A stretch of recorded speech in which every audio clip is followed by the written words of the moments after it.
Olá, tudo bem? Como vão? Espero que na sua casa, no seu trabalho, na sua comunidade, as coisas estejam bem. Nós estamos hoje meditando o 19º domingo do tempo comum, já é 13 de agosto, esse vídeo vai ao ar a partir do dia 13 de agosto e, portanto, ele é um convite a pensar o tempo no sentido kairótico, né? Pensar o tempo no sentido de uma grande oportunidade que a gente tem de viver o dom da salvação naquela circunstância, naquele tempo. Esse é o tempo apropriado para que a gente se sinta amado, salvo e aproximado de Deus. É nessa perspectiva que eu convido você a estar conosco todas as semanas para acompanhar nossos vídeos e ajudar a gente a fazer desse canal um ponto de encontro. Esse ponto de encontro ele precisa ser algo que a gente, de fato, lide como sendo uma possibilidade. Ele não substitui o nosso encontro na comunidade, ele não substitui a nossa participação na liturgia concreta, presencial, mas ele é um recurso, ele é uma ferramenta que eu tenho, você tem, para que a gente possa também melhorar nossa compreensão sobre aquilo que estamos vivendo, celebrando, partilhando na nossa vida de fé, na nossa liturgia. Nós estamos no 19º domingo do tempo comum e o texto do evangelho que a gente lê nesse domingo é de Mateus 14, 22 a 33. E nesse texto a gente vai encontrar pelo menos duas informações que são muito importantes. A primeira é aquela em que os discípulos vão à frente, atravessando o mar, e Jesus vem andando sobre as águas, tem uma experiência aí, e tem o fato de que Pedro desafia Jesus e Jesus o convida. Pode vir, vem na minha direção, e de algum modo Pedro não consegue fazer a passagem, ele não consegue chegar até Jesus vindo a submergir na água e quase afogar. Uma coisa que eu queria falar antes da gente entrar no texto propriamente dito é que nós viemos de uma cultura que tende a olhar para os acontecimentos narrados nos evangelhos a partir da coisa extraordinária. Então a gente fica encantado com a ideia de Jesus andando sobre as águas, da tempestade sendo acalmada, e a gente fica sempre pensando neste acontecimento a partir da superfície.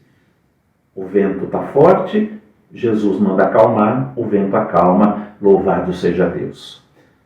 Desculpa, mas esse mecanismo é muito pobre, ele é muito pequeno. É um mecanismo que deixa as coisas muito apenas na primeira camada. É como se a gente lesse um conto, ou uma crônica, ou um livro, ou visse um filme e a gente ficasse apenas com a história superficial. O filme é sobre uma mulher que matou o marido. Não é sobre uma mulher que matou o marido. O filme é sobre as motivações que essa mulher teve. O filme é sobre o sofrimento que aquele casal vivia. O filme é sobre a tormenta que a relação dos dois tinha ficado. O filme conta a história de a mulher que matou o marido, mas ele está falando sobre um monte de outras coisas que a gente precisa pensar. E é ruim quando a gente vai num cinema, quando a gente lê um livro, quando a gente escuta uma história ou quando a gente lê um texto bíblico, que a gente fica somente nessa parte superficial. Os discípulos sentiram medo, Jesus anda sobre as águas, calma a tempestade, louvado seja Deus. É muito pouco. Não é nem que é errado, é muito pouco. Esse tipo de apelo é para quem ainda não foi cristianizado, para quem ainda não aprendeu a olhar para as coisas profundas que Jesus está tentando oferecer para a comunidade dos discípulos e para as primeiras comunidades, e que ele está tentando dizer assim: olhem para isso, percebam isso, olha como que é contraditório. E fica tão mais interessante quando você consegue perceber, espera um pouquinho, essa história da tempestade não é apenas uma questão climática, não é apenas o medo da barca afundar e eles sucumbirem à morte. Ele está falando de uma coisa profunda, que é o que a comunidade estava experimentando naquele momento. Lembrando que tem uma série de sinais na própria inscrição do texto. Olha, o mar. O mar é usado na Bíblia como uma referência sobre o mundo. O mar é o mundo, é o lugar dos temores, é o lugar dos medos, dos conflitos. Tanto é que na antiguidade o mar era tido como o lugar onde moravam as criaturas assustadoras. A antiguidade sempre teve dificuldade de entender o mar, justamente porque todas as vezes que ela se aventurava para o alto mar, aconteciam alguns problemas, sejam de ordem organizacional, seja porque as condições das embarcações não eram apropriadas, seja porque não conheciam as correntes marítimas e assim por diante. Então, quando fala do mar, eles atravessaram o mar para o outro lado do rio, para o outro lado do mar, eles estão dizendo, eles estavam no meio do mundo, dos conflitos. E naquele meio, eles ficam assustados com a quantidade de agressões que eles vão ter que enfrentar. Lembrando que os evangelhos foram escritos algum tempo depois da morte e ressurreição de Jesus e, portanto, eles foram escritos tendo como um pretexto, como uma motivação de responder por que é que nós cristãos estamos passando por essas situações desafiadoras. Portanto, a travessia do barco em alto mar é uma lembrança muito forte de que essa travessia é cheia de surpresas e de ameaças, ou de dificuldades, ou de conflitos. Conflitos de toda ordem. A ideia de Jesus que vem andando sobre as águas é uma ideia muito forte. É uma ideia que é justamente para combater as informações que se tinha naquela época de que Jesus tinha sido um homem fraco. Tanto é que teria morrido crucificado porque ele era um homem fraco.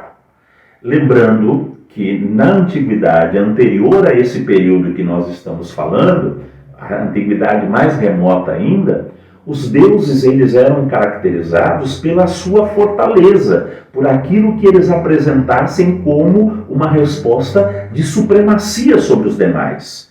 Então, colocar Jesus andando sobre as águas é uma forma muito poética de dizer, olha, aquele que vocês dizem que é fraco, que morreu, que não serve para nada, olha ele andando sobre as águas. Mas a mensagem é para quem está dentro da barca. A mensagem não é para quem está no mundo cheio de conflitos, é para quem está dentro da barca. Lembrando que a barca ela é uma referência à igreja, a barca de Pedro, a barca onde os cristãos se reúnem para a escuta daquilo que Jesus fala. Ele vem andando sobre as águas e ele vem dizendo para a comunidade, não tenham medo, não fiquem com esse pavor assustado. Faz parte da dinâmica da vida da igreja também, da comunidade também, passar por esses conflitos. Porém, vocês não estão sozinhos. Coragem, não tenham medo. Eu não sou um fantasma. E aqui fantasma como uma ideia de algo inexplicável. Eu sou histórico, eu estou com vocês, eu vivo junto com vocês. E a minha experiência junto a vocês é uma experiência de cuidado, de zelo, de participação, tanto nas questões que vocês vivem, assim como nas escolhas que vocês fazem. Portanto, o fato de Jesus se deslocar, andando sobre as águas e chegando até a comunidade primitiva, é uma reafirmação da fé, Estamos diante do grande acontecimento da salvação. Deus não nos abandonou. Jesus não é esse Deus fraco ou frágil, como existia um comentário que o próprio João vai escrever, dizendo que o corpo de Jesus tinha sido roubado justamente para poder justificar a sua ressurreição. A comunidade está dizendo, não é verdade. Olha ele aqui presente no meio de nós, olha ele vindo na nossa direção, olha ele estando conosco, mesmo quando parece que tudo está perdido. A segunda ideia de Pedro, que se arvora em questionar se de fato é o Senhor, então me faça ir até o Senhor, é justamente mostrar a nossa arrogância. E Pedro aqui é uma imagem também simbólica daquilo que nós somos. Porque às vezes nós temos essa pretensão de achar que nós podemos fazer esse questionamento a Deus, mas podemos também provar para os demais, porque o que Pedro quer, na verdade, é provar para os demais que ele está um pouquinho abaixo de Jesus. Ele é tão poderoso quanto Jesus. E aqui não pensem em Pedro só como a figura do apóstolo. Pensem no Pedro que mora em cada um de nós, que às vezes nos arvoramos com esse espírito de querer provar que nós estamos bem próximos de Deus e um pouquinho abaixo da sua santidade. E com isso nos sentimos no direito de condenar, de julgar, de apontar o dedo, de cobrar, de ofender, de agredir, de colocar para fora, de colocar longe aquilo que nós não entendemos ou aquilo que nós não aceitamos. O que o Evangelho está falando para mim e para vocês é, este Pedrão do Evangelho, ele mora dentro de cada um de nós, que por vezes queremos nos colocar como um pouquinho abaixo da santidade de Cristo. Ele sai da barca andando sobre as águas, mas ele sucumbe, porque em algum momento ele percebe que ele não é e não pode ser, e não há possibilidade nenhuma de se colocar no lugar de Deus. Jesus permanece sobre as águas. Pedro sucumbe, lembrando da nossa fraqueza e dizendo para mim e para vocês, no meio de tantas dificuldades, quando nos sentirmos afundando, é Ele quem vai nos estender a mão e é Ele quem vai nos colocar de volta na barca. Para mim e para vocês, ficam dois desafios. O primeiro é de tentar trabalhar esse Pedrão dentro de nós. Espera um pouquinho, será que é assim mesmo que eu devo me portar diante da vida, da presença das pessoas que são diferentes de mim? Será que eu tenho esse poder de querer andar sobre as águas para me equiparar à pessoa de Jesus? Mas tem um segundo desafio. Será que a nossa barca não está sendo uma barca muito elitista demais, onde a gente simplesmente julga o mundo a partir do próprio referencial, quando na verdade aquele que tem o poder, aquele que deveria julgar, não faz. Ele resgata, coloca de volta, traz para dentro da barca e nos diz, coragem, eu estarei com vocês. É para se pensar. E é para a gente lidar com isso, ou pelo menos tentar lidar com isso de uma forma um pouco melhor. Deixo a vocês meu abraço, deixo a vocês a minha partilha muito singela e muito humilde, mas a minha vontade sincera e verdadeira de que cada um de nós consigamos, de algum modo, entender esse mecanismo que o Evangelho nos sugere e possibilitar que cada vez mais a gente consiga entender qual é o processo da presença de Deus na vida da igreja. Fiquem bem, uma boa semana, até a próxima, se Deus assim nos permitir.